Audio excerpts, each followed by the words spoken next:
చేతిలో తేజ బిర్యానీ పాయింట్ పంపుతారు. ఇది ఆంధ్ర బ్యాంక్ దగ్గర ఉంటుంది. ఆంధ్ర బ్యాంక్ అది ఆ యూనియన్ బ్యాంక్ అయింది ఇప్పుడు. పాతదైతే ఆంధ్ర బ్యాంక్, దాని ఆపోజిట్లో ఉంటుంది. మనం అయితే ఇప్పుడు బిర్యానీ ప్లెయిన్, అలాగే ఫ్రై పీస్, దమ్ కూడా ఉంది వీళ్ళ దగ్గర. మనం ఒక్కసారి ఫ్రై పీస్తో ప్లెయిన్ ఎలా ఉందో ఒక్కసారి టేస్ట్ చేసి చూద్దాం.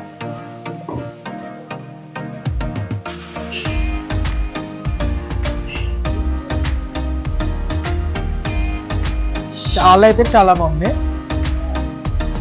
మామూలుగా న్యాచురల్గా కలర్ లేకుండా ఇంట్లో చేసుకునే ఫుడ్ ఇది. ఇది తిన్న వల్ల అసలే ఈ కలర్స్ కానీ ఎసెన్షియల్ కానీ అందం. నాకైతే బాగా నచ్చింది.